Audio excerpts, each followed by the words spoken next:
Hello dears, मैं प्रदीप सिंह आप सबका इंजीनियर्स कॉर्नर एकेडमी के ऑनलाइन प्लेटफॉर्म पर हार्दिक स्वागत करता हूं और आप सबको गणतंत्र दिवस की हार्दिक शुभकामनाएं। ठीक है, चलिए तो बेटा मैं आज स्टार्ट करते हैं नेक्स्ट चैप्टर। ठीक है, आपको बताया था नेक्स्ट चैप्टर स्टार्ट करेंगे।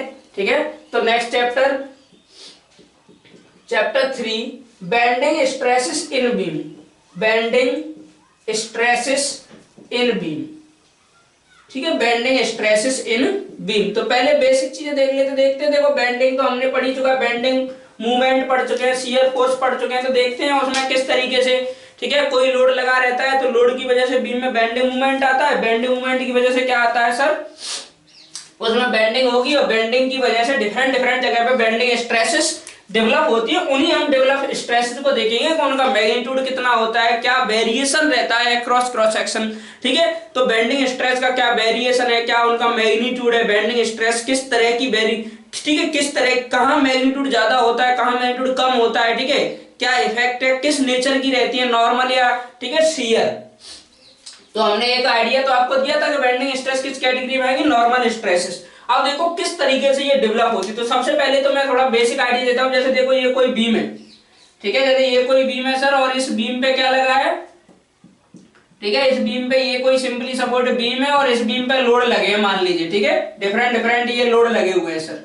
तो इन सब लोड की वजह से क्या आएगा, डिफरेंट जगह पे इसमें क्या आएगा, बेंडिंग मूवमेंट आएगा सर। और ये तो देखो बीम का क्या है, लॉन्गिट्यूडनल सेक्शन है सर। ठीक है, यहाँ कोई कपल लगा हुआ है, लॉन्गिट्यूडनल सेक्शन है। और अगर इसका क्रॉस सेक्शन देखा तो ये क्या होगा, इसका क्रॉस सेक्शन। ठीक है, तो अब इस सेक्शन में आप इस बीम में कहीं भी आप देखोगे तो हर जगह पे कुछ ना कुछ बेंडिंग मूवमेंट आएगा। अब बेंडिंग मूवमेंट आएगा तो उस जगह पे अगर मैं इसको कट करके इसका सेक्शन देखूं तो मान लो ये इसका रेक्टेंगुलर सेक्शन है। तो इस बेंडिंग मूवमेंट की वजह से सर इस सेक्शन में क्या क्या डिफॉर्मेशंस, किस तरह की स्ट्रेन, किस तरह की स्ट्रेस डेवलप होगी, वो हम यहाँ पे कैलकुलेट करेंगे। और देखो जाहिर सी बात है कि देखो ऐसे अगर इस पर लोड लग रहा है और ऐसे लोड लग रहा है तो ये बीम क्या करेगा सर, ये बीम इस तरीके से कुछ बेंड करेगा। ठीक है, बीम इस तरीके से क्या करेगा, ऊपर से लोड लगेगा तो लोड की वजह से बीम ऐसे बेंड करेगा। और ऐसे बेंड करेगा तो आप यहाँ देख पा रहे होगे कि ऊपर वाला फाइबर देखो, पहले उसकी लेंथ इतनी थी, अब उसकी लेंथ ये रहेगी। ठीक है, पहले उसकी लेंथ ये थी, अब उसकी लेंथ केवल इतनी रहेगी। कहने का मतलब देख रहे हो, कुछ फाइबर क्या जा रहे हैं, कॉन्ट्रैक्ट हो रहे हैं। नीचे वाले फाइबर को देखो, पहले ये लेंथ है, अब क्या करेगी, लेंथ ये हो गई। नीचे वाले फाइबर क्या हो रहे हैं, कुछ सर एक्सपेंड हो रहे हैं। अगर बीम इस तरीके से बेंड करता है तो कुछ फाइबर में कंप्रेशन और कुछ में क्या आएगी, टेंशन। अब इसी का मान, ठीक है, देखो सबसे पहले देखेंगे कि ये टेंसाइल डिफॉर्मेशन कितना है, कंप्रेसिव डिफॉर्मेशन ऊपर वाले फाइबरों में कितना हो रहा है, नीचे वाले फाइबरों में कितना हो रहा है।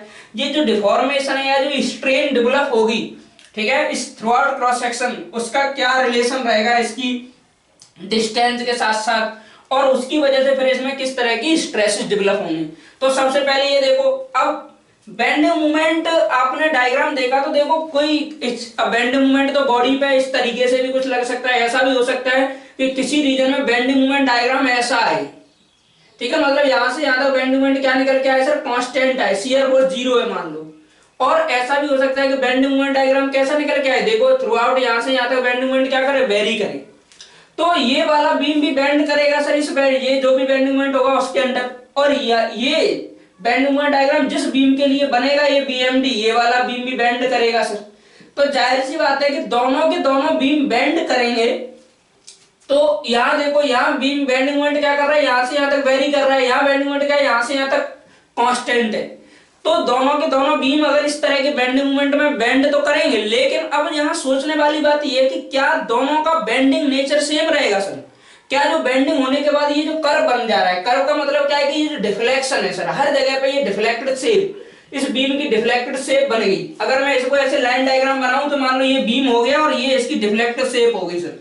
तो ये जो डिफ्लेक्टेड शेप है सर, ये जो डिफ्लेक्टेड शेप है, ये इस शेप की इक्वेशन, ये कोई ना कोई कर्व होगा, कर्व की कोई ना कोई इक्वेशन होगी, तो सर ये किस नेचर को फॉलो करेगी। ठीक है, कहने का मतलब ये है सर, यहां से अब देखो बीम है, बीम पे लोड आया, लोड की वजह से बीम बेंड हुआ, बेंडिंग मूवमेंट आया, बेंडिंग मूवमेंट की वजह से बीम बेंड हुआ। बेंड होने के बाद जो बेंडिंग शेप है, ठीक है, वो कैसी होगी सर, सर्कुलर होगी, पैराबोलिक होगी, किस तरह की होगी, क्यूबिक होगी। तो ये डिपेंड करता है कि सर बेंडिंग कैसी है। ठीक है। तो जनरली अभी कुछ नहीं बताया, अभी ये बताया कि देखो लोड आएगा, लोड की वजह से बेंडिंग मोमेंट आएगा, बेंडिंग मोमेंट की वजह से बीम क्या करेगा, बेंड करेगा, और बेंडिंग के दौरान कितनी स्ट्रेस डेवलप होंगी, क्या होंगी, ये अब हमारा चर्चा का विषय यही पॉइंट है। पूरे इस चैप्टर में यही सीखेंगे कि बेंडिंग स्ट्रेस कितनी डेवलप होती है सब।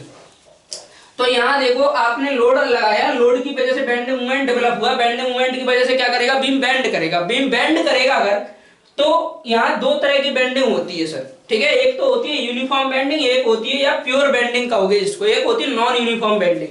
तो पहले हम बात करते हैं, बेंडिंग दो तरह की होंगी सर यहाँ पे, ठीक है। बेंडिंग क्यों, बीम है, बीम पे क्या है, लोड है, लोड की वजह से क्या है बेटा, बेंडिंग मूवमेंट है, और बेंडिंग मूवमेंट की वजह से बीम में क्या होगी, बेंडिंग होगी। तो इतना तो हमें दिख ही रहा है, ठीक है। लोड लगाएंगे, लोड की वजह से बेंडिंग मूवमेंट, बेंडिंग मूवमेंट की वजह से बेंडिंग। अब बेंडिंग हमारी दो तरह की होती है, first one is pure bending, ठीक है, दूसरी को बाद में देखें। First one is pure bending. तो कई बार एग्जाम में क्वेश्चन इतना ही आ जाता है, बताओ प्योर बेंडिंग क्या कहलाती है, ठीक है। प्योर बेंडिंग का मतलब when beam bends under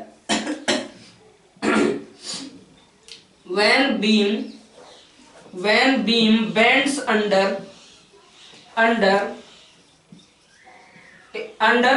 constant bending moment,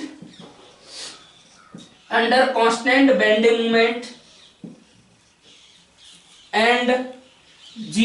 constant bending moment and zero shear force। ऐसा रीजन में अगर बेंडिंग हो रही है जहां पे बेंडिंग मोमेंट तो कांस्टेंट और शियर फोर्स क्या है, जीरो, और जाहिर सी बात है जहां बेंडिंग मोमेंट कांस्टेंट होगा, स्लोप उस डायग्राम की क्या है, जीरो, और स्लोप बेंडिंग मोमेंट डायग्राम की स्लोप भी क्या होती है सर, शियर फोर्स। तो शियर फोर्स क्या रहेगा, जीरो। तो कहने का मतलब प्योर बेंडिंग के लिए ये नेसेसरी है कि बेंडिंग मोमेंट क्या रहे सर, थ्रू आउट उस रीजन में कांस्टेंट हो, ऐसा रीजन जिसमें बेंडिंग मोमेंट कांस्टेंट हो और शियर फोर्स क्या हो सर, जीरो। तो अब देखते हैं, ऐसे कई बार क्वेश्चन भी पूछ लेता है, कहता है बताओ प्योर बेंडिंग इसमें से किस रीजन में होगी।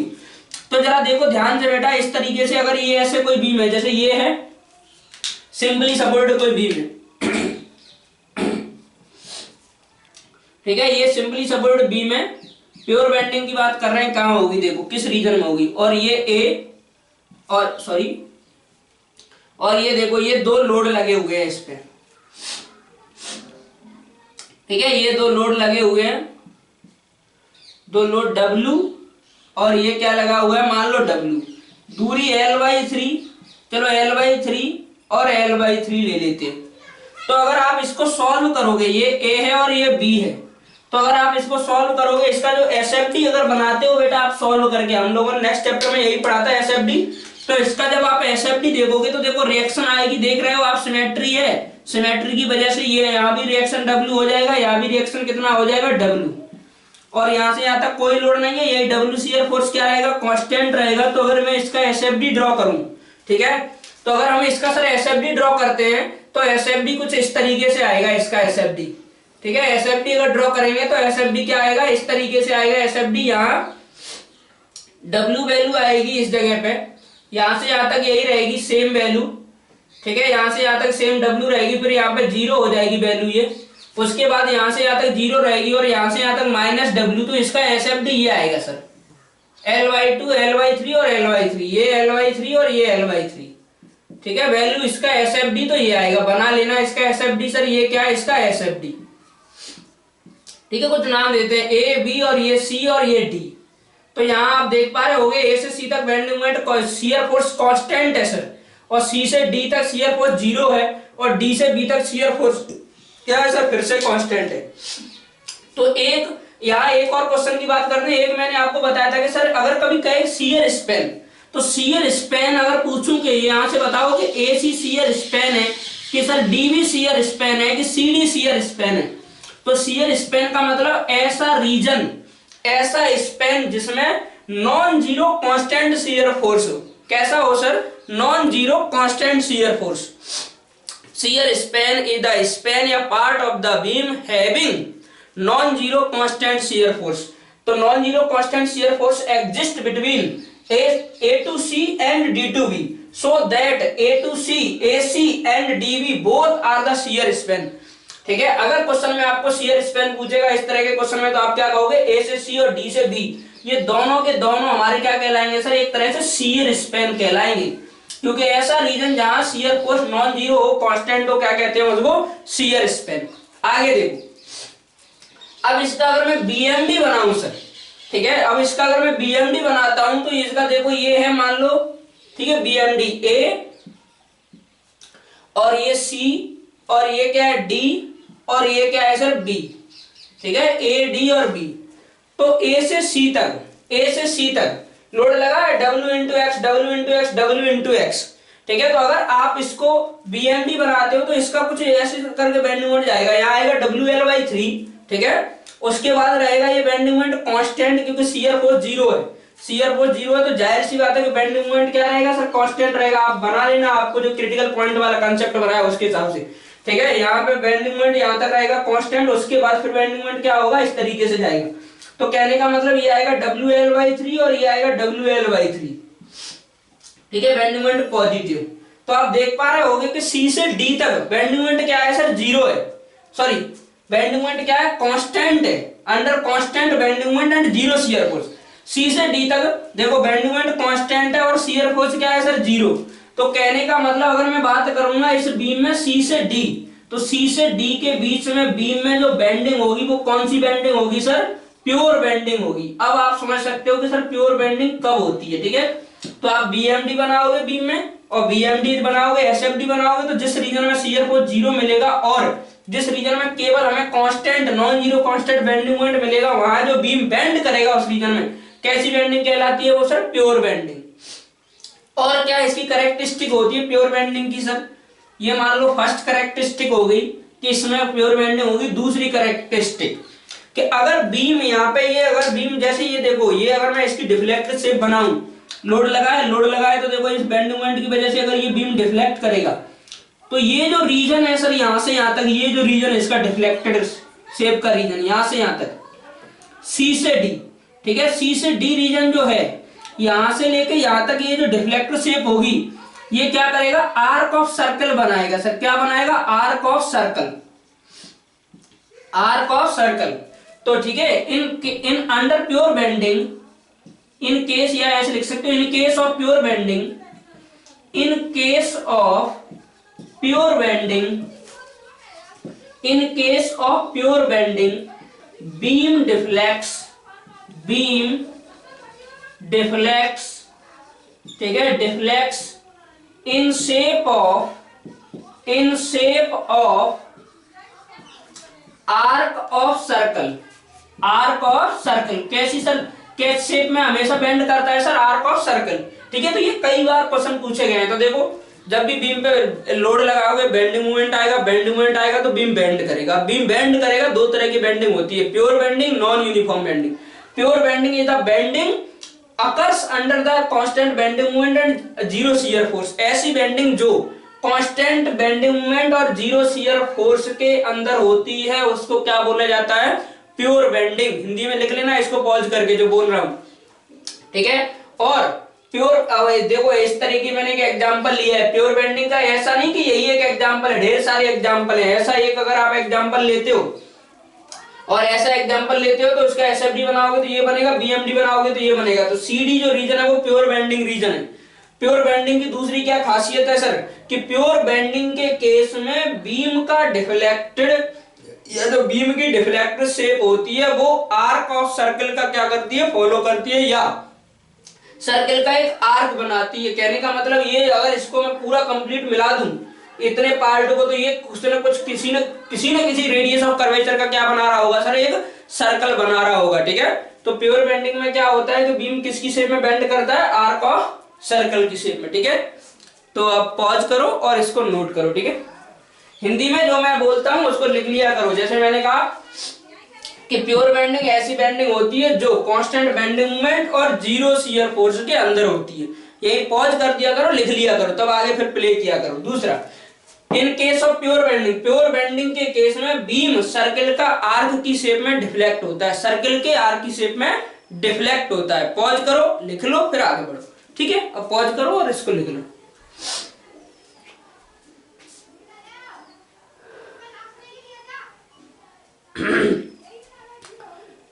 ठीक है,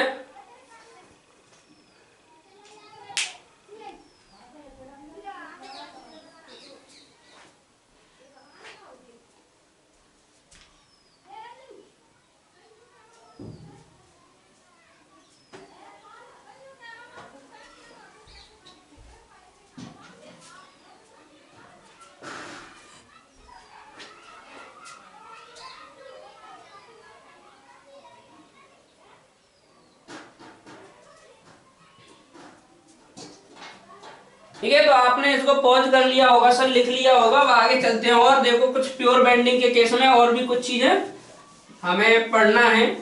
अप्रोक्सीमेट डिफ्लेक्शन का फॉर्मूला एक देखो, अप्रोक्सीमेट डिफ्लेक्शन प्योर बेंडिंग के केस में अगर लेंथ वगैरह दिया है, रेडियस ऑफ कर्वेचर दिया है, कई बार उस रिलेशन से क्वेश्चन आए हुए, तो हम उस रिलेशन को पहले पढ़ लेते हैं, फिर स्ट्रेसेस वगैरह पे चलेंगे। ठीक है, तो देखो सबसे पहले और देखो और दूसरा केस और next example, second one example.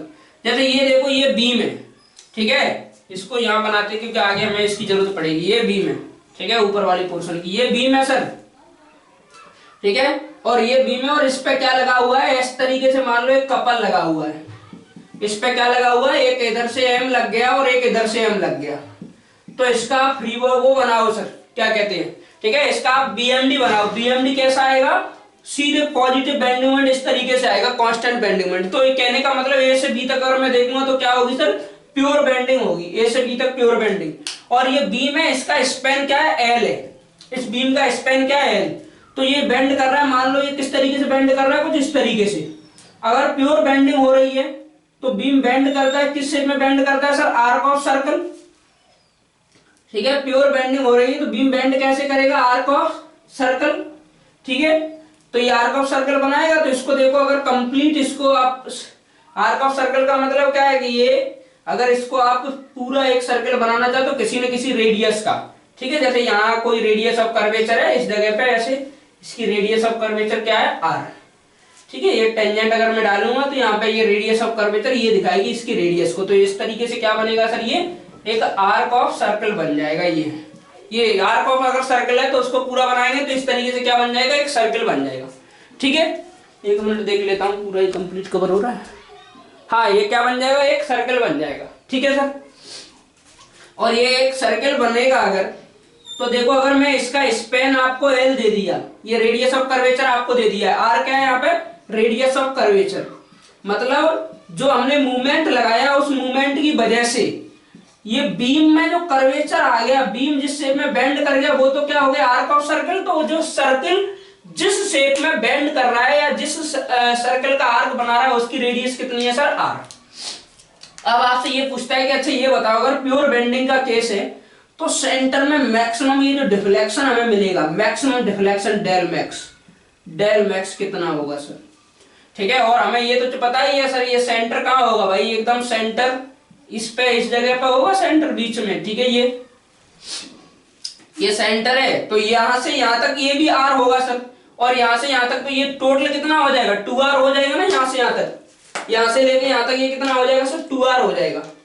ठीक है, ये अगर डेल मैक्स आपने इस जगह से इस जगह तक मान लिया है तो यहां से देखो ये और ये कितना हो जाएगा सर, ये पूरा यहां से यहां तक ये हो जाएगा 2r माइनस के डेल मैक्स। कितना हो जाएगा सर, 2r माइनस के डेल मैक्स। और ये बीम में कहां कट करेगा, मिड पॉइंट पे, सेंटर वाली लाइन कहां कट करेगी सर, ये व्यास एक तरह से l/2, जीवा को कहां कट कर, कॉर्ड को कहां कट करेगी, l/2 सेंटर पे। तो अब जरा ध्यान देना सर, एक यहां से यहां तक कुछ भी इसको नाम दे दो, जैसे ये a है तो इसको c, और ये o, और ये कोई पॉइंट d, और ये पॉइंट क्या है e। तो ध्यान देना CE, एक तो ये कोड हो गई लॉन्गेस्ट कोड ऑफ सर्किल, और एक AB, ये भी बीम की क्या, ये भी सर्किल की क्या होगी, कोड हो गई सर।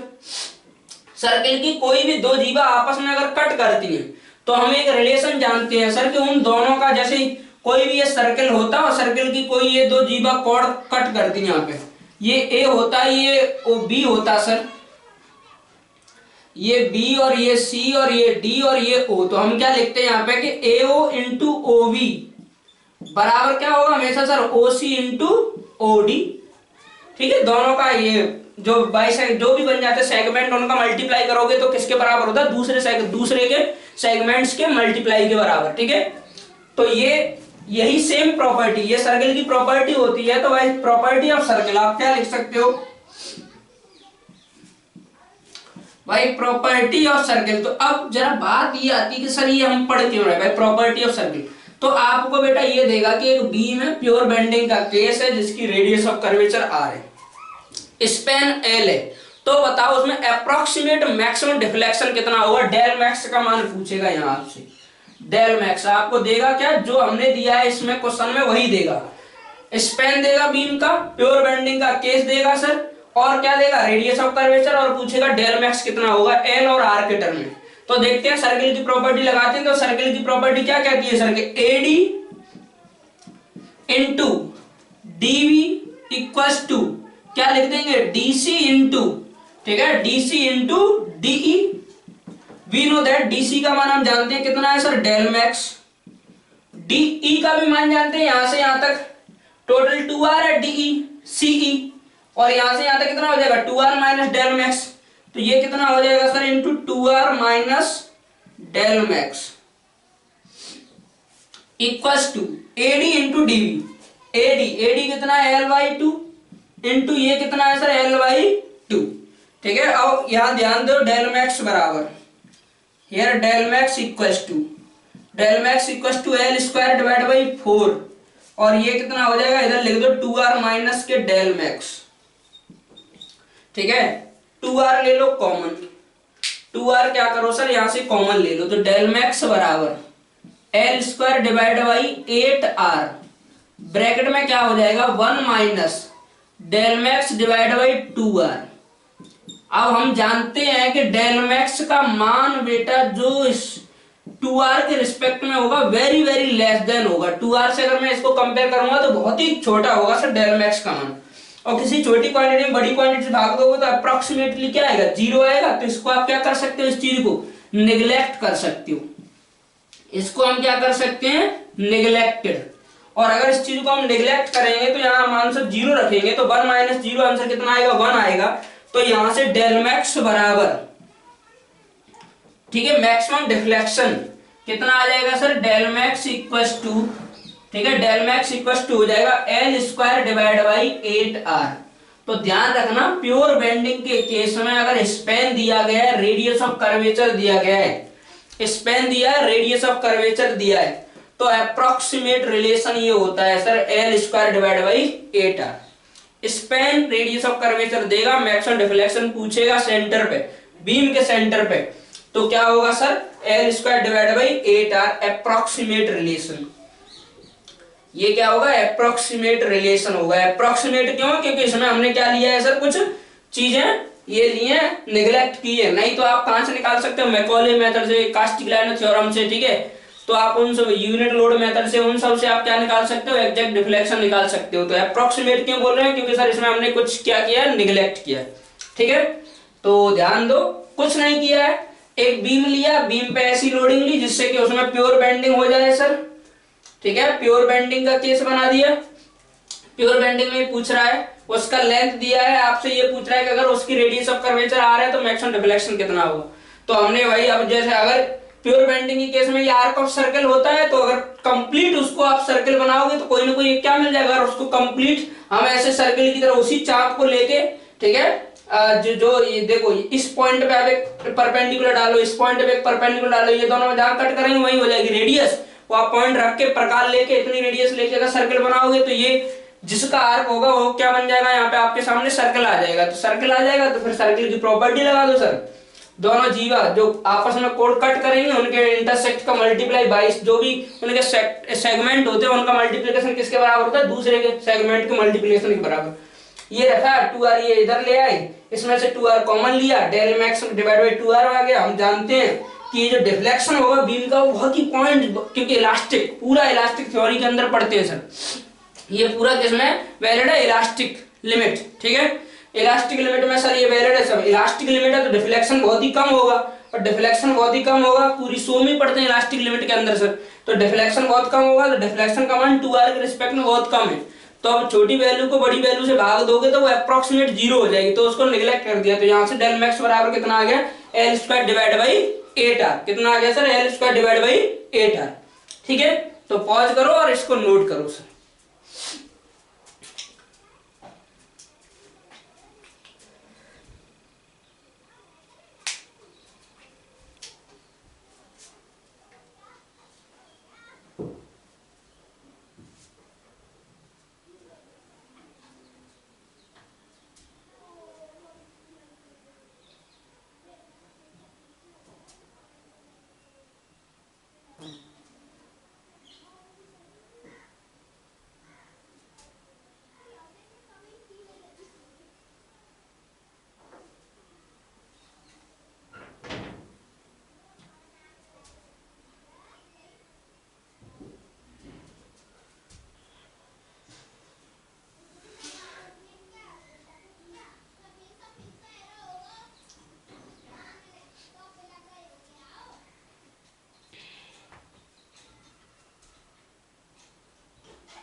ठीक है, तो आपने इसको पॉज किया होगा सर, नोट किया होगा, आगे चलते हैं।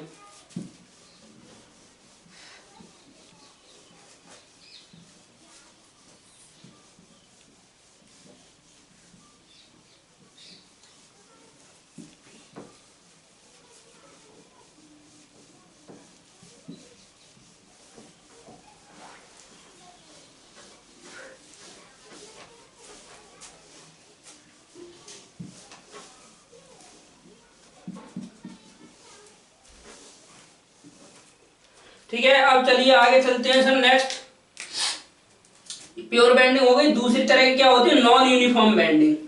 Non uniform bending. Non uniform bending का मतलब क्या है सर? ऐसा बेंडिंग,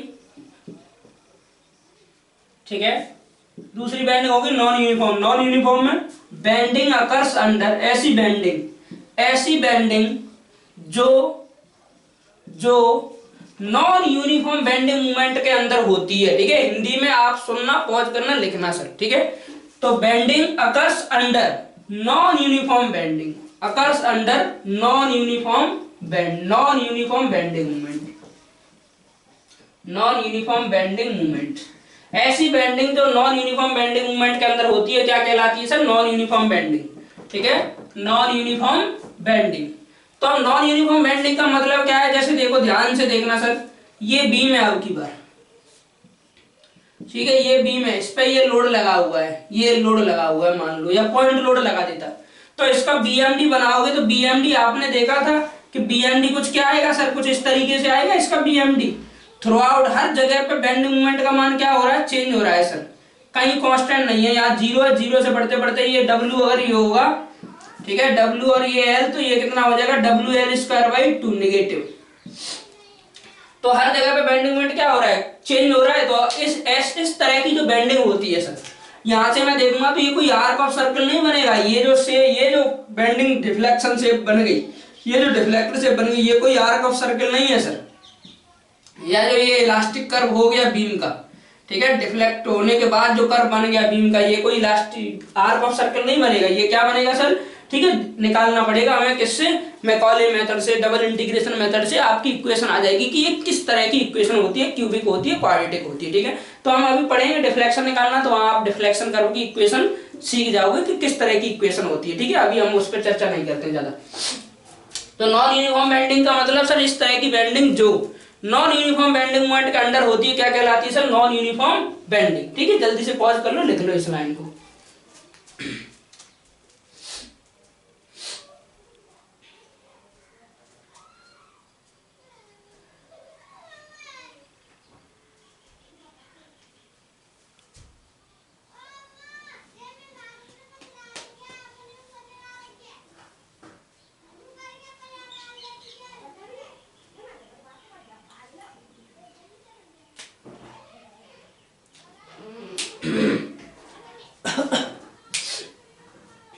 ठीक है, तो आई होप आप लोगों ने इसको पॉज किया होगा, लिख लिया होगा सर। आगे हेडर डालो फ्लेक्सर फॉर्मूला। ठीक है, मेन उस फॉर्मूले पे चलेंगे, उसके बाद फिर आगे चलेंगे। Flexor formula,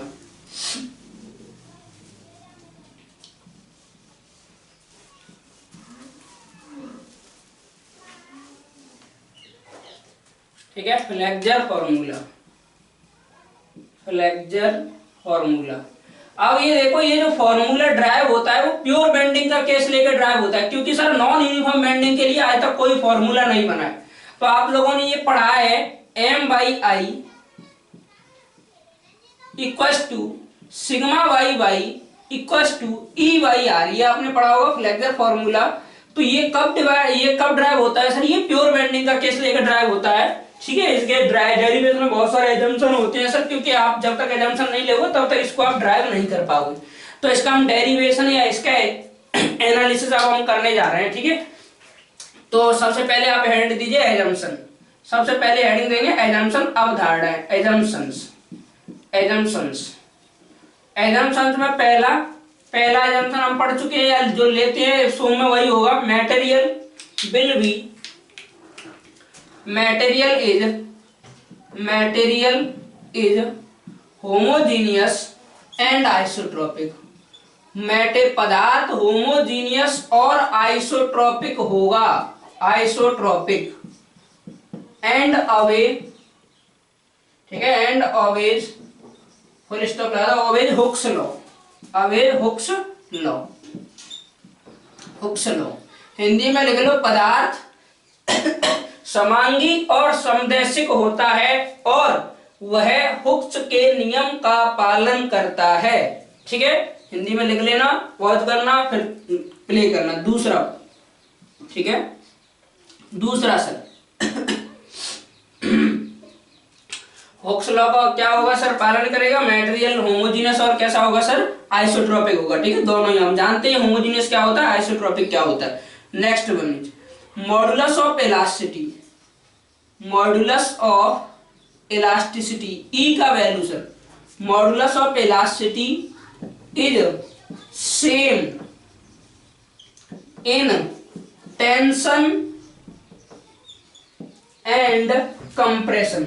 modulus of elasticity का मान कंप्रेशन और टेंशन दोनों में बराबर होगा। कहने का मतलब यंग मॉडुलस का मान तनाव और संपीड़न दोनों में क्या होगा, बराबर होगा।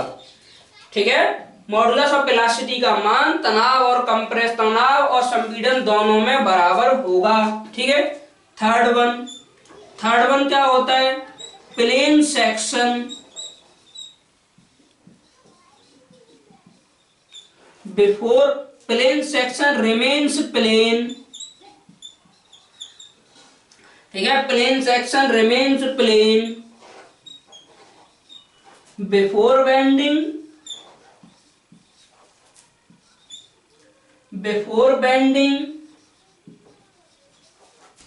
And after bending, before bending और आफ्टर बेंडिंग दोनों, बेंडिंग से पहले और बेंडिंग के बाद, बेंडिंग से पहले बेंडिंग के बाद सेक्शन प्लेन रहेगा। इसकी हिंदी, बेंडिंग से पहले और बेंडिंग के बाद सेक्शन कैसा रहेगा, प्लेन रहेगा। यहां से हमारा क्या कंक्लूजन निकलता है, ये हमने आरसीसी में पढ़ा है, जो स्ट्रेंथ, जो आपने जो सिविल इंजीनियरिंग के छात्र रहे हैं उन्होंने देखा होगा कि आरसीसी में हमने ये देखा है कि plane section before bending remains plane after bending का क्या कंक्लूजन निकलता है। ठीक है, तो यहाँ दो इससे रिलेटेड क्वेश्चन पूछता है। वो कहता है assumption which is taken in pure bending और in bending, ये assumption किसमें लिए गए, बेंडिंग थ्योरी में, assumption in bending theory। ठीक है, प्योर बेंडिंग थ्योरी या बेंडिंग थ्योरी का हो ऑप्शन। तो बेंडिंग थ्योरी का ऐसा assumption जिसमें हम कहते हैं plane section before bending remains plane after bending. ठीक है, तो ये बताओ कि सर इसका कंक्लूजन क्या होता है। तो इसका कंक्लूजन लिख लो, अभी हम आगे चल के डायग्राम बनाएंगे उससे ही निकल आएगा। कंक्लूजन क्या होता है कि स्ट्रेन डायग्राम, इसका केवल कंक्लूजन है strain diagram is linear, strain diagram is linear. Strain diagram कैसा होता है, लीनियर। ठीक है, यहां सर ऐसा केस बनता है कि स्ट्रेस डायग्राम भी लीनियर निकल के आता है, लेकिन हमारा इसका कंक्लूजन यही है, वो हुक्स लॉ की वजह से। अगर ये लीनियर है, हुक्स लॉ अगर वैलिड है, तो फिर सर ये भी लीनियर हो जाएगा WSM में जैसे। ठीक है, इलास्टिक लिमिट के अंदर पढ़ोगे तो स्ट्रेस डायग्राम भी, लेकिन आप ये लगाओगे स्ट्रेन डायग्राम इज लीनियर। ठीक है, और क्या कहते हैं, और इसका कंक्लूजन क्या है, इसका मतलब होता है कि हम इसमें क्या निग्लेक्ट करते हैं, शियर डिफॉर्मेशंस। कभी कहे कि इसका मतलब क्या है कि शियर डिफॉर्मेशंस आर निग्लेक्टेड। अगर प्लेन सेक्शन को आप प्लेन ले रहे हो बेंडिंग के बाद, तो हम मान के चल रहे हैं कि हमने शियर डिफॉर्मेशन को क्या कर दिया है, निग्लेक्ट कर दिया है सर। ठीक है, तो स्ट्रेन डायग्राम इज लीनियर। ठीक है, नेक्स्ट एजम्पशन सर, चौथा एजम्पशन। ठीक है, चौथा एजम्पशन क्या होता है कि जो आपका प्लेन ऑफ लोडिंग है, ठीक है, लोडिंग प्लेन शियर सेंटर से पास होना चाहिए। शियर सेंटर क्या होता है नेक्स्ट चैप्टर में हम जिक्र करेंगे, लेकिन अभी आप बस इतना ध्यान रखना, प्लेन ऑफ लोडिंग, ठीक है, plane of loading should pass through shear centre of cross section. Plane of loading, plane of loading, तो ये चार आपको याद रखने हैं। प्लेन ऑफ लोडिंग, ठीक है, passes through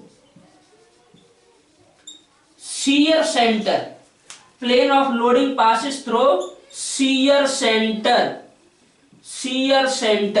of cross section, shear center of cross section। ठीक है, तो प्लेन ऑफ लोडिंग किससे पास करना चाहिए सर, शियर सेंटर से पास करना चाहिए। ठीक है, तो ये पॉज करो, लिख लो, हिंदी में देखो, पदार्थ समांगी और समदैशिक होने चाहिए और हुक्स लॉ का पालन करेंगे। दूसरा, यंग मॉडुलस का मान तनाव और संपीड़न दोनों में समान होगा। ठीक है। तीसरा, बेंडिंग से पहले बेंडिंग के बाद प्लेन सेक्शन प्लेन रहेगा। ठीक है। उसका कंक्लूजन है कि स्ट्रेन डायग्राम लीनियर रहेगा और शियर डिफॉर्मेशन को क्या करते हैं, निग्लेक्ट करते हैं। इसको आप ले रहे हो, इसका मतलब ये है सर, और इसका कंक्लूजन क्या निकलता है, ये निकलता है प्लेन। और क्या है, लोडिंग का प्लेन। ठीक है, लोडिंग का प्लेन वस्तु के या सेक्शन के शियर सेंटर से पास करेगा। चौथा, ठीक है, तो नोट कर लो, हिंदी में भी लिख लो इनको, पॉज करके वीडियो को सुन के अच्छे से।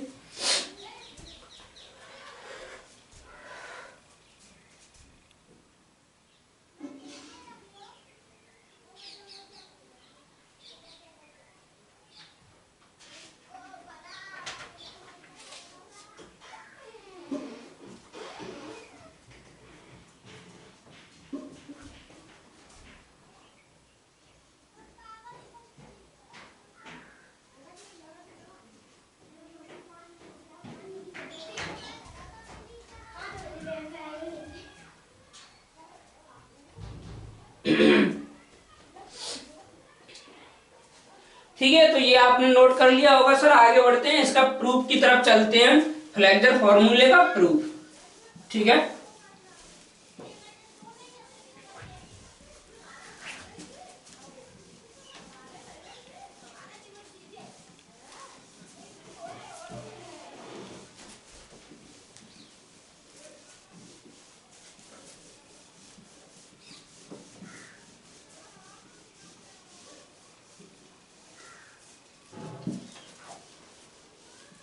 इसके प्रूफ की तरफ चलते हैं। तो देखो, प्योर बेंडिंग का केस लिया है, तो जैसे देखो, मान लो हमने ये बीम लिया सर,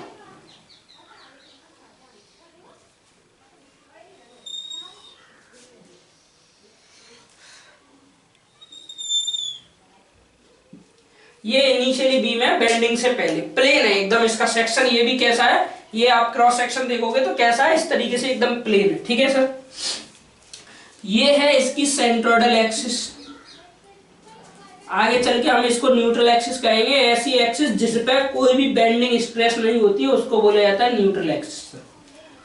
अब आपने इस पर लगाया सर ऐसे मूवमेंट, सिंपल प्योर बेंडिंग का केस, प्योर बेंडिंग का केस बनाया, तो आपने क्या देखा कि ये जो बेंड कर रहा है, ये कुछ इस तरीके से बेंड कर रहा है सर।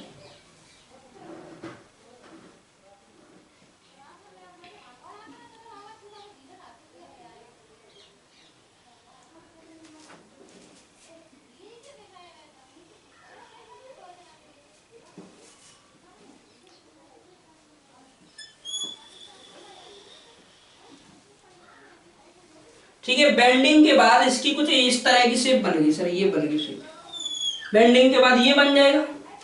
ठीक है, अब देखो इधर,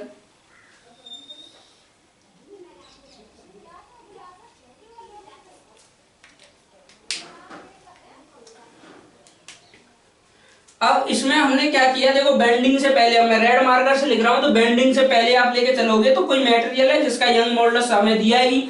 बेंडिंग से पहले मैंने क्या किया कि यहां से एक, ठीक है, यहां से एक, ये बेंडिंग से पहले मैंने यहां से एक बाई दूरी पे एक एलिमेंट ले लिया सर, न्यूट्रल एक्सिस, जो सेंट्रल न्यूट्रल एक्सिस है वहां से बाई दूरी पे।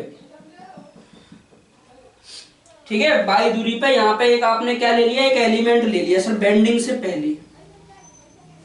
ये एलिमेंट लिया मैंने ए और बी, ए और बी बेंडिंग से पहले सर। लेकिन बेंडिंग के बाद मैं क्या देख रहा हूं कि बेंडिंग के बाद ये वाली जो एक्सिस होगी वो ऐसी तो रहेगी नहीं, क्या हो जाएगी सर, कुछ ऐसी हो जाएगी ये एक्सिस।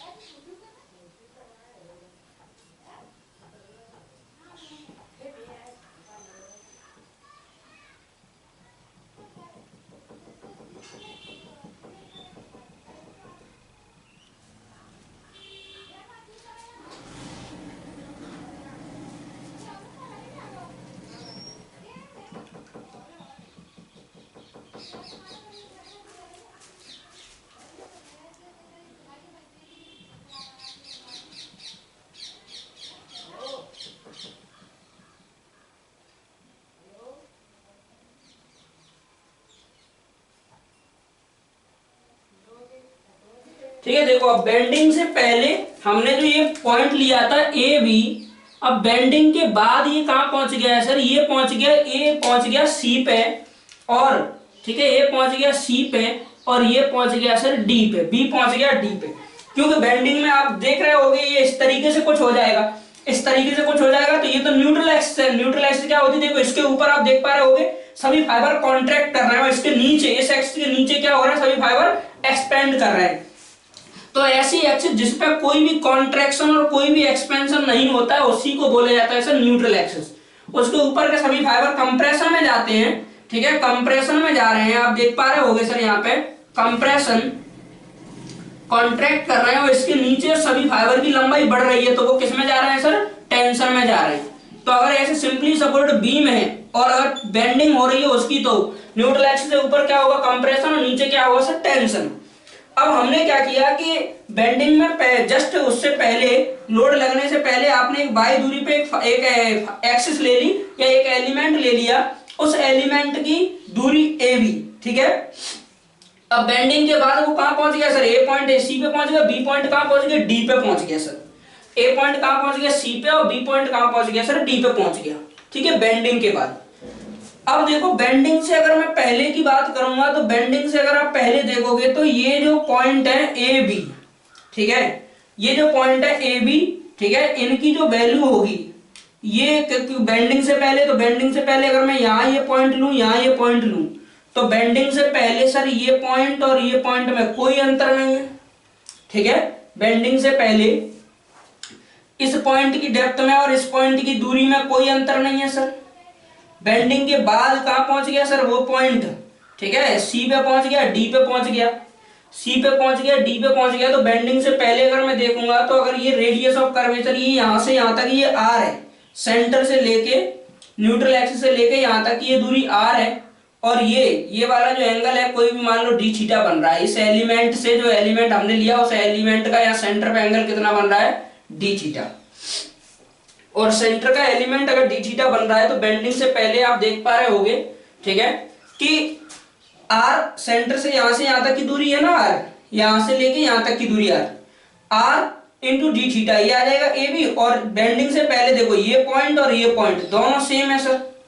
बेंडिंग से पहले अगर मैं बात करूंगा, जैसे ए बी का वैल्यू मुझे निकालना है, ए बी का वैल्यू निकालना है, क्योंकि अब जो ये है सी डी, बेंडिंग के बाद सी डी तो क्या हो गया होगा सर, सी डी में क्या आएगा, R plus Y.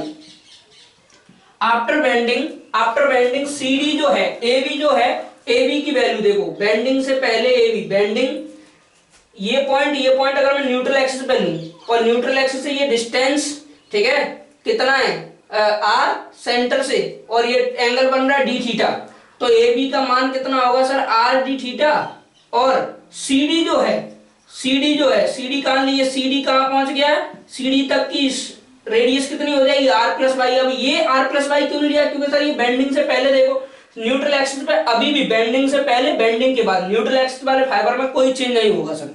Neutral axis भी क्या हो जाएगी, देखो न्यूट्रल एक्सिस ऐसे नहीं रहेगी, न्यूट्रल एक्सिस भी क्या हो जाएगी सर, इस तरीके से बेंड कर जाएगी न्यूट्रल एक्सिस, ठीक है, न्यूट्रल एक्सिस भी बेंड कर जाएगी। तो न्यूट्रल एक्सिस का जो पहले जितनी ए बी की जो दूरी है, तो ए बी का मतलब ए बी जो बेंडिंग से पहले का आपका एलिमेंट है, तो जितना सेक्टर न्यूट्रल एक्सिस पे रहेगा उतना ही सेक्टर इसकी लेंथ रहेगी, तो न्यूट्रल एक्सिस पे उसकी दूरी कितनी रहेगी sir, are D theta, angle radius into चाप, और ये क्या हो जाएगा, आर प्लस वाई इंटू, ठीक है, एंगल ये, ठीक है। तो कहने का मतलब क्या है कि सर अगर हम बात करें, ठीक है, अब देखो ये ए बी को इसके बराबर क्यों लिया, क्योंकि सर न्यूट्रल एक्सिस पे बेंडिंग से पहले बेंडिंग के बाद उतनी डिस्टेंस रहती है, और बेंडिंग से पहले न्यूट्रल एक्सिस पे जो आपने एलिमेंट लिया है, ठीक है, वही सेम दूरी ये होगी, सेम दूरी ये रही होगी, ठीक है, ए बी, क्योंकि ए बी तो क्या है, बेंडिंग से पहले, तो बेंडिंग से पहले तो सभी एक्सिस न्यूट्रल एक्सिस के क्या है, एकदम जस्ट पैरेलल रही होंगी, तो पैरेलल है तो उतना ही सेक्टर जितना न्यूट्रल एक्सिस पे उतना ही यहाँ पे रहेगा, ठीक है। बेंडिंग के बाद क्या कर जाएगा, नीचे वाले फाइबर क्या कर जाएंगे, एक्सपेंड कर जाएंगे। तो आर किसी आर दूरी पे लोगे तो उस फाइबर की डिस्टेंस कितनी हो जाएगी sir, R plus by D theta, और उसी एक्सिस पे आर बाई दूरी पे, देखो यहां से बाई दूरी पे बेंडिंग से पहले ए बी की दूरी कितनी रहेगी, इस न्यूट्रल एक्सिस के जो ये पॉइंट है इनकी दूरी के बराबर रहेगी सर। बेंडिंग के बाद न्यूट्रल एक्सिस वाले फाइबर की लेंथ तो उतनी रहेगी, इसका मतलब ए बी की वैल्यू भी उतनी रहेगी, वो कितनी रहेगी आर इंटू डी थीटा। और बेंडिंग के बाद आप देखो और भी इसमें एक 2-3 लाइन दिखानी पड़ती है, लेकिन बड़ा कॉम्प्लिकेटेड हो जाता है, फिर आपको ये समझ नहीं आएगा डायग्राम में, ठीक है। एक तो आप ऑनलाइन देख रहे हैं तो ये समझ नहीं आएगा कि ये सब कौन से पॉइंट है, इसलिए मैंने वो सारे पॉइंट दिखाए नहीं है। बस मैं थोड़ा सा ऐसे इजीली डायग्राम बना के आपको बस यहाँ समझाना चाहता हूँ। तो देखो ये हुआ क्या है कि बेंडिंग से पहले ये न्यूट्रल एक्सिस है, न्यूट्रल एक्सिस के ये पॉइंट है, तो ये और ये किसी भी बाई दूरी पे लो, कहीं भी लो, इन पॉइंट के डिस्टेंस देखो, जो इसकी रहेगी वही इन सब का इंटरसेप्ट रहेगा। तो मैंने बस वही कंसेप्ट लगा दिया। बेंडिंग के बाद मैंने क्या कर दिया, उसको इस तरीके से, ठीक है। अब बेंडिंग के बाद हमें समझ में आ जाएगा कि अगर ये डी थीटा ये को बना रहे हैं, बेंडिंग से पहले बन रहा है एंगल, ठीक है, बेंडिंग के बाद ये डी थीटा बन रहा है, तो इस पॉइंट ए बी, जो ए बी की दूरी रही होगी वो उसके बराबर रही होगी जो न्यूट्रल एक्सिस पे आ रही होगी सर, ठीक है। अब न्यूट्रल एक्सिस पे आ रही होगी तो न्यूट्रल एक्सिस पे कितना आएगा sir, R into D theta. और सी डी, अब ये यहाँ तो कुछ है ही नहीं, ये तो इमेजिनरी है लाइन, जो रेड रेड वाली दिख रही है ये भी, ये वाली लाइन कहाँ पहुंच चुकी है सर, ये यहाँ सीडी पहुंच चुकी है, ये बेंड हो चुकी होगी। तो मैंने अब बनाया नहीं है इसको बेंड करके और इसको बेंड करके सर, इसको बेंड करके ये पहुंचा दिया, लेकिन इसको बेंड नहीं किया न्यूट्रल एक्सिस को। तो ध्यान रखना कि वो वैल्यू कितने के बराबर रहेगी, आर इंटू डी थीटा, ठीक है। और सी डी जो नई बेंडिंग के बाद बन जाएगी वो क्या हो जाएगी, R plus Y into D theta. अब हम बात करें किसी बाई दूरी पे स्ट्रेन कितनी आएगी सर, न्यूट्रल एक्सिस से बाई दूरी पे, तो स्ट्रेन बराबर क्या है, इनिशियल लेंथ माइनस वो final length minus initial length divide by initial length. तो कितनी हो जाएगी सर, यहाँ से R plus Y D theta minus R D theta sir divide by कितना हो जाएगा, आर डी थीटा। यहाँ से देखो आर डी थीटा घट जाएगा सर, बाई डी थीटा से डी थीटा घट जाएगा, तो स्ट्रेन बराबर कितना आ जाएगा, बाई डिवाइड बाई आर क्या है, radius of curvature pure bending के केस में, बाई क्या है न्यूट्रल एक्सिस से वो दूरी सर फाइबर की, जहां आप मेजरमेंट ले रहे हो, जहां स्ट्रेस निकालने चाह रहे हो कि यहाँ स्ट्रेस कितनी होगी न्यूट्रल एक्सिस से बाई दूरी पे सर, ठीक है। तो अब देखो आप लगा दो बाई हुक्स लॉ, ठीक है, बाई हुक्स लॉ। अब बाई हुक्स लॉ अगर मैं अप्लाई करता हूं तो हुक्स क्या कहता है sir, stress is directly proportional to strain. तो क्या हो जाएगा, sigma equal to E into epsilon, ये होता है हुक्स लॉ, ठीक है। Hooke's law sigma equal to E into epsilon.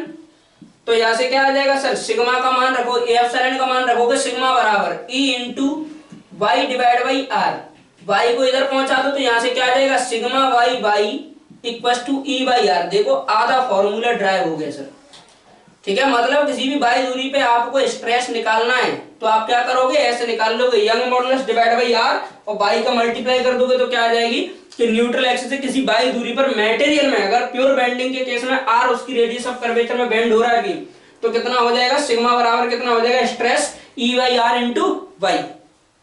अभी ये केवल आधा है, ठीक है। तो इसको बना लो, इसे ऐसे ही बना लेना अभी रफली डायग्राम, क्योंकि मैंने और कई लाइन दिखाई नहीं है। यहाँ ए बी का जो मैंने डायरेक्ट कंसेप्ट लगा दिया ना न्यूट्रल एक्सिस वाला आर इंटू डी थीटा, उसके लिए और 2-3 लाइन दिखानी पड़ती है, लेकिन बड़ा कॉम्प्लिकेटेड हो जाता है, इस वजह से नहीं दिखाया है। तो इतना ही बना लो, ठीक है। आगे फिर कभी आना ऑफलाइन में तो फिर वहां बना देंगे सारी लाइन्स।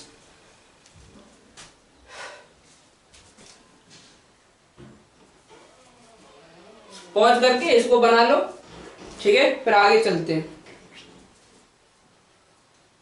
ठीक है। चलिए और देख लेते हैं, अभी तो जगह है, उधर भी है इधर भी है, तो मैं इधर देखो आगे बढ़ते हैं। अब इसी के आगे, इसके आगे बढ़ते हैं सर।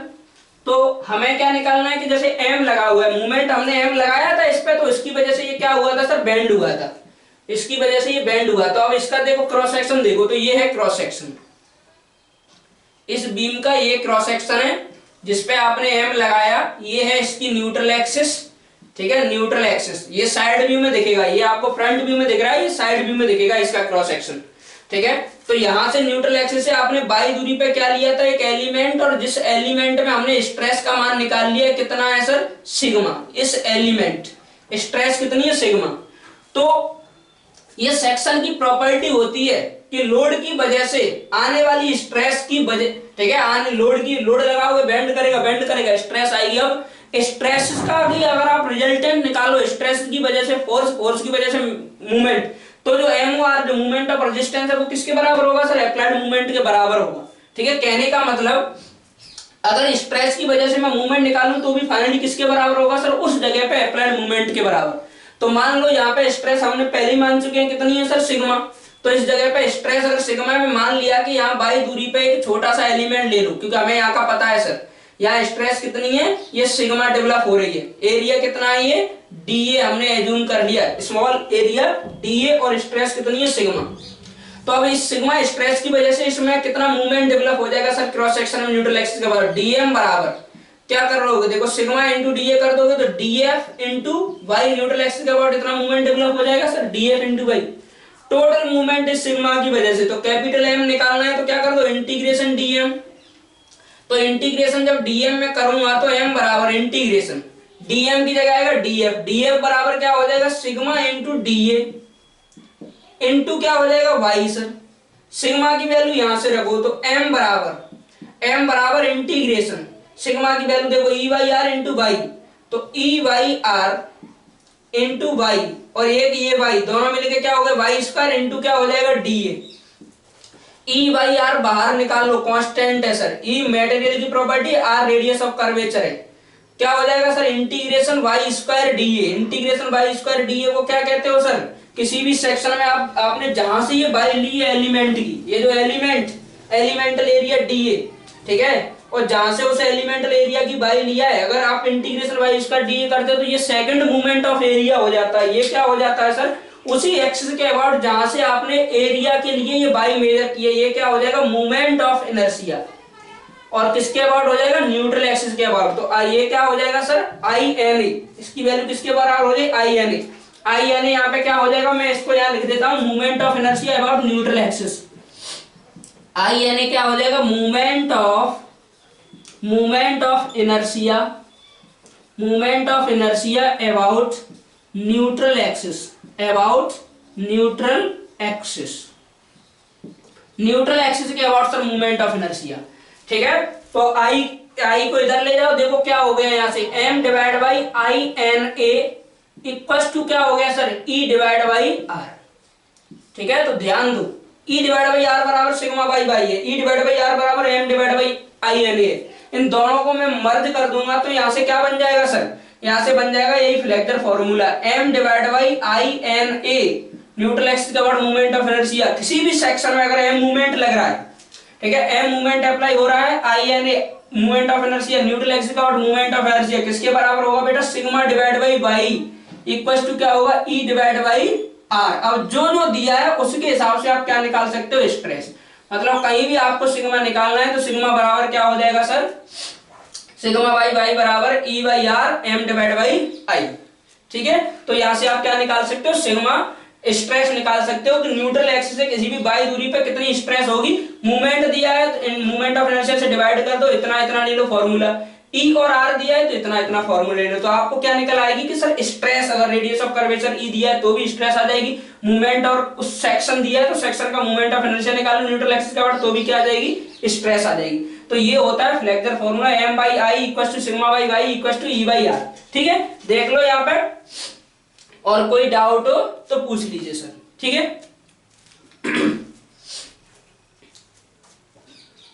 पॉज करके इसको नोट कर लो, ये है इस फॉर्मूले का डेरिवेशन, फ्लेक्सर फॉर्मूले का डेरिवेशन। ठीक है, फ्लेक्सर फॉर्मूले का डेरिवेशन।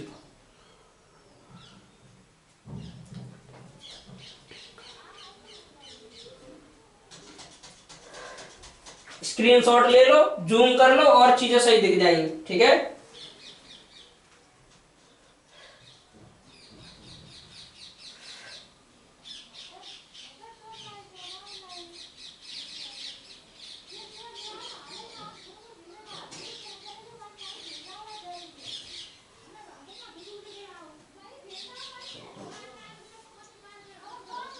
ठीक है, तो आपने पॉज कर लिया होगा, इसको बना लिया होगा, और मैं कुछ चीजें इसमें लिख देता हूँ। ये जो फॉर्मूला है उसमें देखो है क्या क्या, ये कोई भी सेक्शन है जिसपे देखो m क्या है, m है अप्लाइड मूवमेंट, या हमने देखा कि स्ट्रेस की वजह से भी तो सेक्शन की प्रॉपर्टी से बेटा ये MOR होता है। इस तरीके से df इंटू वाई करोगे ना तो ये MOR आएगा, उसका इंटीग्रेशन करेंगे तो MOR और अप्लाइड मूवमेंट दोनों क्या आने चाहिए सर, यहाँ पे बराबर आने चाहिए इस केस में। ठीक है, तो ये आ जाएगा यहाँ पे M by I N A equal to sigma by Y equal to E by R. तो यहां क्या क्या है देखो, सिग्मा क्या है, सिग्मा क्या है, स्ट्रेस डेवलप्ड, ठीक है, at point at distance Y, at distance Y from neutral axis, from neutral axis, ठीक है। आई क्या है, आई यानी हमने अभी पढ़ा है movement of inertia of section, movement of inertia of section about neutral axis, कहाँ है, about neutral axis, about neutral axis.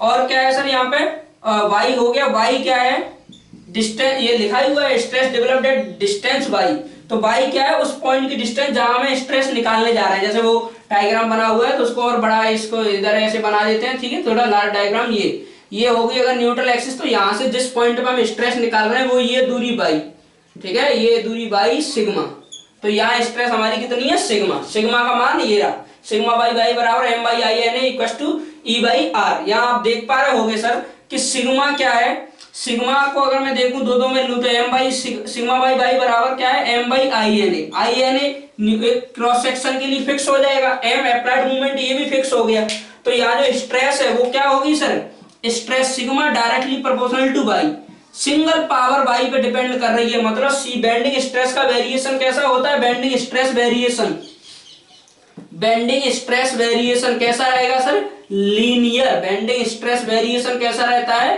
Linear, variation कैसा है, लीनियर, वेरिएशन इज लीनियर। और स्ट्रेन वेरिएशन भी कैसा रहता है, लीनियर, वो अभी हमने थोड़ी देर पहले प्रूव किया था, एप्सिलॉन बराबर Y by R, R constant, तो एप्सिलॉन डायरेक्टली प्रोपोर्शनल किसके है, वाई के सर, एप्सिलॉन भी किसके डायरेक्टली प्रोपोर्शनल होती है, एप्सिलॉन किसके डायरेक्टली प्रोपोर्शनल होती है, वाई के सर। तो स्ट्रेन, बेंडिंग स्ट्रेन लीनियर, इसलिए बेंडिंग स्ट्रेस लीनियर, ठीक है, क्यों, क्योंकि यहाँ पे हुक्स लॉ वैलिड होता है सर। अगर मैं स्ट्रेस वेरिएशन बनाऊं तो हमने अभी देखा था कि नीचे टेंशन और ऊपर क्या रहता है सर, कंप्रेशन, तो इसका स्ट्रेन स्ट्रेस वेरिएशन अगर मैं बनाऊं तो देखो कैसा बनेगा सर इसका स्ट्रेस वेरिएशन। अगर ये कोई भी सेक्शन होता, ठीक है, जैसे मान लो रेक्टेंगुलर सेक्शन ले लिया हमने, ये रेक्टेंगुलर सेक्शन है सर, ये रेक्टेंगुलर सेक्शन है और ये इसकी न्यूट्रल एक्सिस है, ये रेक्टेंगुलर सेक्शन है, ये इसकी न्यूट्रल एक्सिस है, यहाँ आपका कोई मूवमेंट अप्लाइड है, आपने एम फिक्स मूवमेंट अप्लाई किया है एम, तो इसका अगर मैं सेक्शन बनाऊं तो देखो स्ट्रेन वेरिएशन अगर मैं बनाऊं तो स्ट्रेन वेरिएशन अगर बनाओगे तो इस तरह की स्ट्रेन वेरिएशन आएगा सर, स्ट्रेन इस तरह की वेरी करेगी। यहाँ देखो अगर सिमेट्रिकल सेक्शन है तो टॉप पे मैक्सिमम स्ट्रेन, यहाँ पे मैक्सिमम कंप्रेसिव स्ट्रेन, यहाँ मैक्सिमम क्या होगी, टेंसाइल स्ट्रेन, एप्सिलॉन टी, ठीक है, ये स्ट्रेन वेरिएशन लीनियर सर, जैसे जैसे वाई बढ़ेगा स्ट्रेन क्या होते जाएगा, स्ट्रेन का मान बढ़ता चलेगा, टॉप पे मैक्सिमम और टॉप पे बॉटम पे मैक्सिमम सर, टॉप पे मैक्सिमम कंप्रेशन और बॉटम पे मैक्सिमम टेंशन, ठीक है। अगर ये कैसा है, सिंपली सपोर्ट बीम का आपने लिया है तो, और स्ट्रेस वेरिएशन बनाओगे तो देखो स्ट्रेस वेरिएशन सर, स्ट्रेस यहाँ कंप्रेशन, ठीक है, तो यहाँ कंप्रेसिव स्ट्रेस, तो कंप्रेसिव स्ट्रेस का मान लो एरो हमने ऐसे दिखा रहे हैं अंदर की तरफ सर, ये कंप्रेसिव स्ट्रेस है सर यहाँ पे, ठीक है, ये कंप्रेसिव स्ट्रेस, तो ये नोटेशन का तरीका है सर। और टेंसाइल स्ट्रेस को मैं ऐसे दिखा देता हूं, लेकिन इसके एरो अलग दिखा दो, आप एरो क्या दिखा दो, इधर की तरफ, ठीक है, एरो दिखा दो इधर की तरफ। अब मैं बात करता हूं मैक्सिमम स्ट्रेस, तो मैक्सिमम स्ट्रेस सिंपली सपोर्टेड है, तो देखो ये क्या होगा, सिग्मा बराबर किस पे डिपेंड कर रहा है, वाई पे डिपेंड कर रहा है, तो सिग्मा बराबर M divide by I N A, ये तो फिक्स है, into by C, maximum compressive stress sir, sigma C max, maximum compressive stress इसका वैल्यू, ठीक है। मैक्सिमम टेंसाइल स्ट्रेस कितना होगा, न्यूट्रल एक्सिस से इस बॉटम फाइबर की मैक्सिमम डिस्टेंस, न्यूट्रल एक्सिस से बॉटम फाइबर की मैक्सिमम डिस्टेंस, तो मैक्सिमम टेंसाइल स्ट्रेस कितना हो जाएगा, सिग्मा टी बराबर maximum tensile stress M divide by I N A into Y T, Y T का मतलब क्या है, टॉप फाइबर की डिस्टेंस न्यूट्रल एक्सिस से, वाई सी का मतलब उसकी सॉरी टॉप फाइबर, और वाई टी का मतलब बॉटम फाइबर। अगर ये सिमेट्रिकल सेक्शन है, फॉर सिमेट्रिकल सेक्शन, फॉर अगर सिमेट्रिकल सेक्शन है सर, तो सिमेट्रिकल सेक्शन के लिए हमारा वैल्यू क्या होगा, वाई टी और वाई सी दोनों क्या हो जाएंगे, बराबर हो जाएंगे, क्योंकि आज बीच में रहेगा न्यूट्रल एक्सिस, ठीक है। तो हमारा मैक्सिमम सिग्मा बराबर क्या हो जाएगा, तो सिग्मा बराबर हम मैं जनरल लिख सकता हूं, सिग्मा बराबर क्या हो जाएगा M/I/NA इंटू वाई मैक्स। ये क्या है, मैक्सिमम बेंडिंग स्ट्रेस अगर हमें निकालना है तो सिंपल, चाहे वो कंप्रेसिव भी हो सकता है, सिमेट्रिकल है तो कंप्रेसिव टेंशन दोनों एक न एक आएगा, और अगर अनसिमेट्रिकल है तो आपका बाई मैक्स लेना है, चाहे वो टॉप फाइबर हो सकता है या बॉटम फाइबर हो सकता है। ठीक है, कहने का मतलब अगर इसी केस में मैं एक टी सेक्शन ले लूं, रेक्टेंगुलर है तो ये आएगा स्ट्रेस, देखो यहाँ इतना आएगा, यहाँ इतना आएगा सर। और अगर जनरल भाषा में लिख रहा है मैक्सिमम स्ट्रेस क्या होगा, M/I/NA इंटू बाई मैक्स, अगर एम अप्लाइड मूवमेंट इसी सेक्शन पे दो। और इसी केस में अगर आपका अनसिमेट्रिकल सेक्शन होता, जैसे ये होता टी सेक्शन, तो टी सेक्शन का जो न्यूट्रल एक्सिस है, कैसे न्यूट्रल एक्सिस निकालेंगे इसकी भी हम चर्चा करेंगे आगे लेक्चर में। तो इसका न्यूट्रल एक्सिस कहीं यहाँ आएगा, क्योंकि ये अनसिमेट्रिकल सेक्शन होगा, तो मान लो ये इसका न्यूट्रल एक्सिस होगा। तो ये इसका अगर न्यूट्रल एक्सिस है तो आप यहाँ देख पा रहे होगे कि ये y1 हो गया, ठीक है, और ये क्या हो गया, y2 हो गया। ठीक है, सिंपली सपोर्ट का है तो ये yc मान लो कंप्रेशन, और ये क्या होगा yt। तो यहाँ बाई मैक्स का मान कितना लिया जाएगा, ये लिया जाएगा सर। और मैक्सिमम स्ट्रेस कहाँ आएगी, इस जगह पे आएगी, सिग्मा बराबर सिग्मा मैक्स बराबर M/I/NA इंटू बाई मैक्स। तो ये अनसिमेट्रिकल सेक्शन है सर। ये क्या है, ये वाला जहां बाई सी और बाई टी अगर दोनों बराबर नहीं है, बाई सी टॉप फाइबर और बॉटम फाइबर की न्यूट्रल एक्सिस डिस्टेंस बराबर नहीं है, तो ये कौन सा सेक्शन कहलाएगा, unsymmetrical section. Unsymmetrical section, unsymmetrical section क्या होगा, जहां न्यूट्रल एक्सिस की डिस्टेंस टॉप और बॉटम फाइबर दोनों से क्या है सर, अलग अलग है। और अगर न्यूट्रल एक्सिस की डिस्टेंस टॉप और बॉटम फाइबर दोनों के बराबर है, दोनों से बराबर डिस्टेंस पे, तो वो क्या कहलाएगा सर, सिमेट्रिकल सेक्शन। ठीक है, ये unsymmetrical section, sorry bending stress linear, और ये मैंने केवल अनसिमेट्रिकल सेक्शन का इतना आपको बताया, ये रहा। ठीक है, ये रहा। तो अब देखो इसमें अभी क्या बताया आपको, हमने फ्लेक्सर फॉर्मूला ये देखा क्या होता है सर, किसी भी मूवमेंट की वजह से स्ट्रेस सिग्मा, और स्ट्रेस में क्या रिलेशन होता है, M/I equal to sigma by Y equal to E/R। Sigma क्या है, न्यूट्रल एक्सिस से बाई दूरी पर स्ट्रेस, न्यूट्रल एक्सिस से बाई दूरी पर स्ट्रेस, और बाई का मान बढ़ाते चलो, वैल्यू बढ़ती चलेगी घटती चलेगी, घटाओगे तो घटेगी। आई यानी क्या है, मूवमेंट ऑफ इनर्शिया। इस सेक्शन का पूरा इस न्यूट्रल एक्सिस के about movement of inertia sir, इस सेक्शन का इस न्यूट्रल एक्सिस के अबाउट मूवमेंट ऑफ इनर्शिया। यहां से हमने देखा कि सिग्मा वाई की सिंगल पावर पे डिपेंड कर रहा है, इसका मतलब बेंडिंग स्ट्रेस का वेरिएशन कैसा है, लीनियर। ये देख पा रहे हो कैसा है सर, ये लीनियर वेरिएशन। कैसा है, लीनियर वेरिएशन। तो कभी पूछे कि बेंडिंग स्ट्रेस का वेरिएशन कैसा होता है, लीनियर होता है। न्यूट्रल एक्सिस पे देखो वैल्यू कितनी होती है, न्यूट्रल एक्सिस पे sigma, neutral axis sigma NA का मान हमेशा कितना आता है, 0 होता है। बेंडिंग स्ट्रेस न्यूट्रल एक्सिस पे क्या होती है, 0। टॉप और बॉटम पे क्या होती है, मैक्सिमम होती है सर। टॉप और बॉटम पे क्या होती है, मैक्सिमम होती है। और अगर सिमेट्रिकल सेक्शन है तो टॉप और बॉटम पे दोनों पे बराबर होगी, लेकिन टॉप पे कंप्रेशन, वो डिपेंड करेगा बीम कैसा है। अगर सिंपल सपोर्ट बीम है तो टॉप पे कंप्रेशन और बॉटम पे क्या होगी, टेंशन सर। ठीक है, वैल्यू कितनी होगी, M/I/NA into by max. By max यहाँ पे बाई टी और बाई सी के बराबर होगा अगर सिमेट्रिकल सेक्शन होगा। तो अनसिमेट्रिकल सेक्शन है तो आप देखोगे न्यूट्रल एक्सिस से जहां जिस फाइबर की दूरी, टॉप फाइबर या बॉटम फाइबर की डिस्टेंस जिसकी ज्यादा होगी, वहीं पे क्या होगी, ज्यादा बेंडिंग स्ट्रेस डेवलप होगी। ठीक है, वो वहीं पे क्या होगी, हमारी मैक्सिमम बेंडिंग स्ट्रेस आएगी, इस जगह पे आएगी सिग्मा मैक्स इस केस में। और सिग्मा मैक्स कैसी आएगी, टेंसाइल आएगी। और ठीक है, तो ये सारी चीजें आपको बता दिया है, ये होता है फ्लेक्सर फॉर्मूला। तो ये रिलेशन वगैरह आप आज अच्छे से पढ़ना, याद करना, ये सुनना, एक बार सुनना, 2 बार सुनना चीजों को। ठीक है, तो वहां से आपका क्लियर होगा। तो कैसे इसको नोट करना है, फ्लेक्सर फॉर्मूला यहाँ तक तो हमने उसमें लिख ही दिया है, उसके नीचे ये लिख लो, उसके नीचे नोट में ये चीज लिखना, नोट।